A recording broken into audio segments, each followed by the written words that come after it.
ये वीडियो है IBPS RRB law officer scale 2 का, जिसका एग्जाम सितंबर मंथ में होने वाला है। इस वीडियो में मैंने लिया है सरफेसी एक्ट 2002 के टोटल 5 MCQ जो आपके एग्जाम के लिए इंपॉर्टेंट हो सकते हैं। Hello everyone, welcome to Tashu academy banking and law. आप सभी व्यूअर का बहुत बहुत स्वागत है। वीडियो को लाइक शेयर जरूर कर दीजिएगा, चैनल को सब्सक्राइब जरूर कर दीजिएगा, बेल आइकन दबा लीजिएगा, जिससे लेटेस्ट वीडियो का नोटिफिकेशन आपको जरूर मिलेगा। अगर आपकी कोई क्वेरी है तो कमेंट में करके जरूर पूछ सकते हैं। चलिए विदाउट डिले इस वीडियो को शुरू करते हैं। स्टूडेंट, फर्स्ट ऑफ ऑल आप वीडियो को लाइक कर दीजिएगा, अपने दोस्तों के साथ शेयर कर दीजिएगा, और जो आज चैनल पे नए हैं वह चैनल को सब्सक्राइब जरूर कर लेंगे। साथ ही लगा बेल आइकन प्रेस कर देंगे, जिससे उन्हें लेटेस्ट वीडियो का नोटिफिकेशन तुरंत मिलेगा।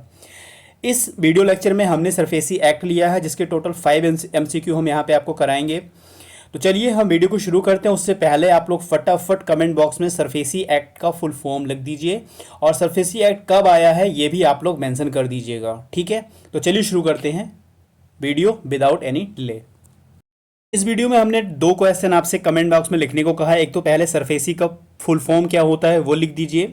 इंटरव्यू के प्रोस्पेक्टिव से आपसे काफ़ी बार पूछा जाता है कि सरफेसी का फुल फॉर्म बताइए विदाउट रुके, विदाउट हेजिटेट हुए, एक फ्लुएंटली आप बोलिए कि सरफेसी का फुल फॉर्म क्या होता है।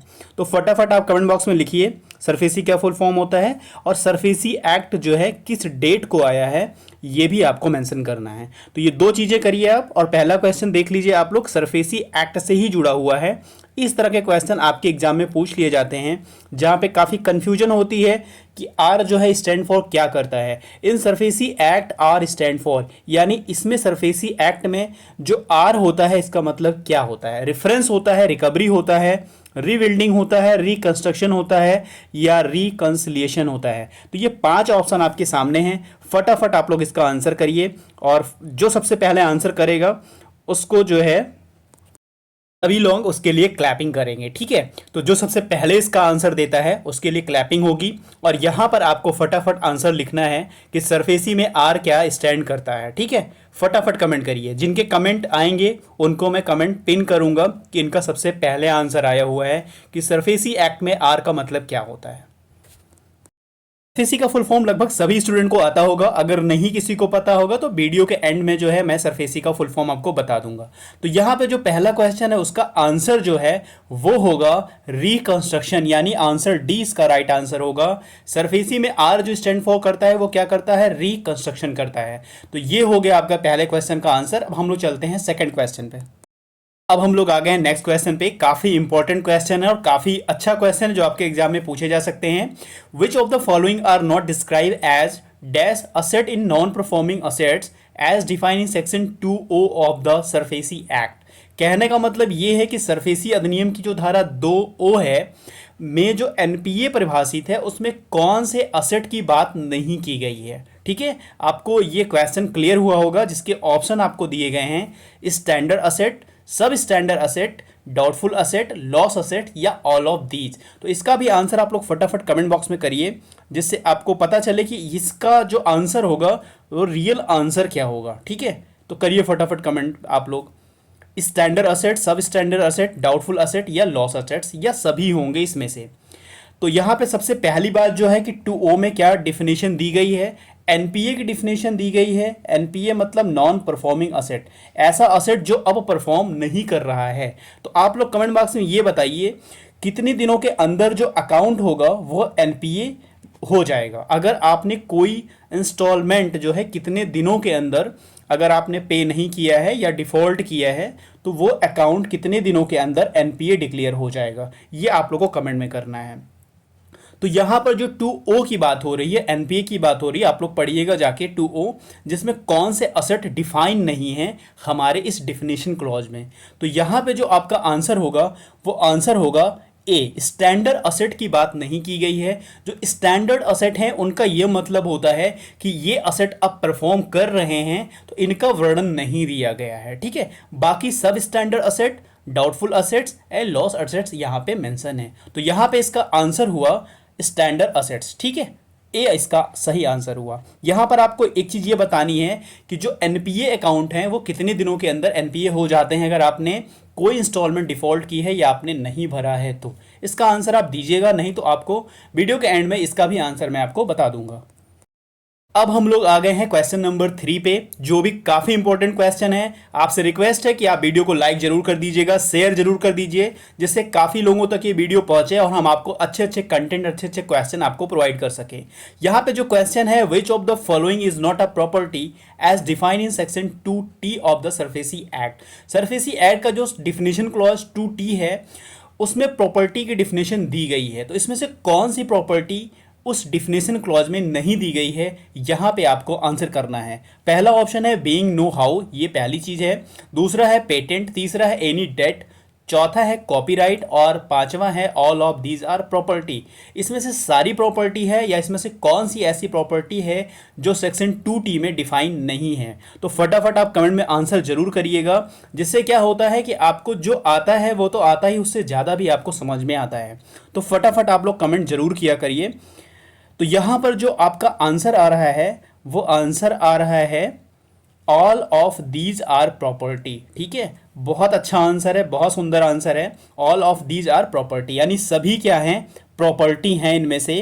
तो यहाँ पर जब हम डिफिनेशन क्लॉज सरफेसी एक्ट का 2T देखते हैं, तो वहाँ पे प्रॉपर्टी को डिफाइन किया गया है। और प्रॉपर्टी में यहाँ पर बीइंग नो हाउ ये भी प्रॉपर्टी है, पेटेंट भी प्रॉपर्टी है, एनी डेट भी प्रॉपर्टी है, कॉपीराइट भी प्रॉपर्टी है। तो यहाँ पर प्रॉपर्टी का मतलब क्या है, इमूवेबल प्रॉपर्टी भी हो सकती है, मूवेबल प्रॉपर्टी भी हो सकती है, इमूवेबल प्रॉपर्टी, मूवेबल प्रॉपर्टी हो सकती है, एनी डेट हो सकता है, right of receive payment of money हो सकता है, सिक्योर्ड और अनसिक्योर्ड हो, दोनों चीज़ें हो सकती हैं डेट। ठीक है, तो बहुत सारी चीज़ें जैसे इंटेंजिबल असेट हैं, बीइंग नो हाउ है, पेटेंट है, कॉपीराइट है, ट्रेडमार्क है, लाइसेंस, फ्रेंचाइजी, ये बहुत सारी चीज़ें जो हैं वो सब प्रॉपर्टी हैं।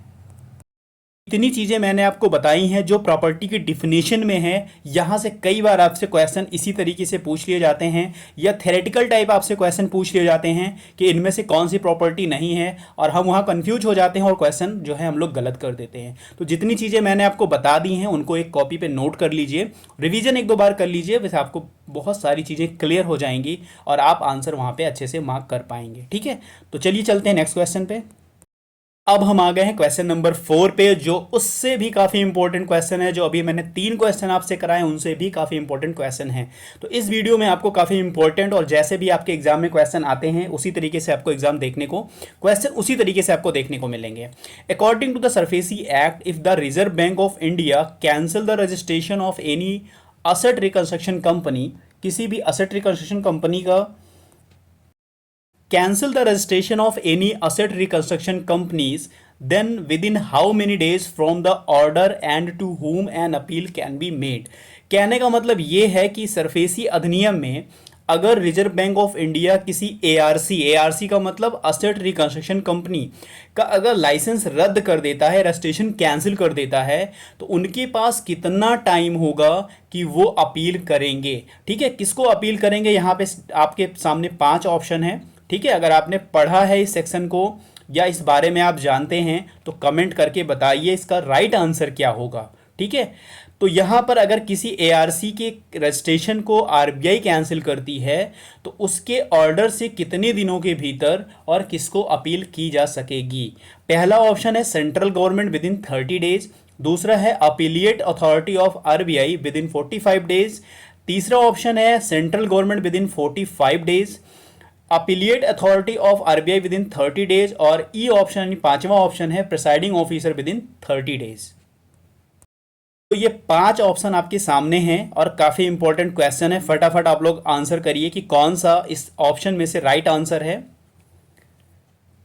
RBI अगर कैंसिल करती है रजिस्ट्रेशन असेट रिकंस्ट्रक्शन कंपनी का, ये आपको सेक्शन 4 में मिलेगा। ठीक है, सेक्शन 4 में आपको मिलेगा। सेक्शन 3 में क्या होता है, रजिस्ट्रेशन होता है ARC का, और सेक्शन 4 में क्या होता है, कैंसिलेशन होता है। तो किसी वजह से अगर RBI बाय डिफॉल्ट या किसी कारण से कैंसिल कर देती है तो यहाँ पे ARC के पास एक चांस है कि वो अपील कर सकती है। किसको करेगी, तो यहाँ पे आपका जो राइट आंसर होगा, ए इज अ राइट आंसर। ए का क्या मतलब है, central government with in 30 days, यानी ARC जो है with in 30 days central government को अपील करेगी और अपना जो भी चीज़ें हैं उनके सामने रखेगी कि हमारा जो रजिस्ट्रेशन था वो कैंसिल कर दिया गया है RBI के द्वारा। तो जो भी फिर उसके बाद होगा वो सेंट्रल गवर्नमेंट देखेगी उसमें कुछ होता है या नहीं होता, तो वो बाकी जो आपके क्वेश्चन जो है मेनली जो पूछे जाएंगे वो यही पूछे जाएंगे कि एआरसी के पास अपील करने की कौन सी जगह होगी और कितने दिनों के अंदर करेंगे। ठीक है, तो ये सेक्शन 4 आप जरूर पढ़िएगा, वहाँ आपको ये मिलेगा कि अगर एआरसी का लाइसेंस कैंसिल होता है तो सेंट्रल गवर्नमेंट के पास अपील कर सकेंगे। चलिए चलते हैं हम नेक्स्ट क्वेश्चन पे। ये भी काफ़ी इंपॉर्टेंट क्वेश्चन है जो आपके एग्जाम में आए हुए हैं और इम्पॉर्टेंट है, आपके एग्जाम में आ भी सकते हैं। Which of the following powers is vested in the Reserve bank of India in SARFAESI act. SARFAESI act के अनुसार रिजर्व बैंक ऑफ इंडिया को इनमें से कौन सी पावर दी गई है? तो ऑप्शन ए है power of reserve bank to determine policy and issue direction, क्या ये पावर दी गई है आरबीआई को? या ऑप्शन बी है power of reserve bank to call for statements and information, क्या दूसरी ये जो ऑप्शन है ये सही है?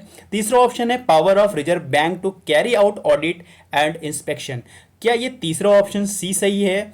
या ए बी सिर्फ दो ऑप्शन सही हैं? या ई में कहा गया ए बी एंड सी ये तीनों ऑप्शन सही हैं? ये तीनों पावर आरबीआई को सरफेसी एक्ट के अनुसार मिलती है, क्या तीनों ऑप्शन सही हैं? इनमें से कौन सा सही ऑप्शन, फटाफट आप लोग आंसर करिए। और ये वीडियो का लास्ट क्वेश्चन है जो काफ़ी इंपॉर्टेंट है, और इसके बाद जो दो क्वेश्चन मैंने आपसे पूछे थे, सरफेसी का फुल फॉर्म और एनपीए जो है अकाउंट कितने दिनों के अंदर मान लिया जाता है अगर आपने कोई पेमेंट या कोई ईएमआई डिफ़ॉल्ट की है, अगर आपने भरा नहीं है तो ये मैं आपको वीडियो के एंड में बता दूंगा। तो यहाँ पे आपके कमेंट आने चाहिए कि इसमें से कौन सा आंसर सही है, फटाफट कमेंट करिए आप लोग। तो यहाँ पे जो ऑप्शन सही है, यहाँ पर option E is a right answer है। यहाँ पे तीनों पावर आरबीआई को प्रदान की गई है। पहला ऑप्शन है power of reserve bank to determine policy and issue direction, यानी रिजर्व बैंक ऑफ इंडिया को ये पावर दी गई है कि वो नीति निर्धारित कर सकते हैं और निर्देश भी जारी कर सकते हैं। ऑप्शन बी में दिया गया है power of reserve bank to call for statements and information, यानी रिजर्व बैंक ऑफ इंडिया को विवरण और सूचना मांगने का भी पावर है। तीसरा ऑप्शन है power of reserve bank to carry out audit and inspection, यानी लेखा परीक्षा और निरीक्षण करने की भी रिजर्व बैंक ऑफ इंडिया को पावर दी गई है, शक्ति दी गई है। तो ये आप सेक्शन 12 और 12A 12B पढ़ सकते हैं, वहाँ पे आपको मिलेगा, ये आप वहाँ पे जाके पढ़ सकते हैं। ठीक है, तो ये सारी पावर क्या है, आरबीआई को दी गई है। इस वीडियो के सारे क्वेश्चन खत्म हो गए हैं। आई होप आपको सारे क्वेश्चन काफ़ी अच्छे लगे होंगे। अगर आपको ऐसे ही वीडियो और चाहिए तो कमेंट में ज़रूर लिखिएगा, इस वीडियो को शेयर जरूर करिएगा।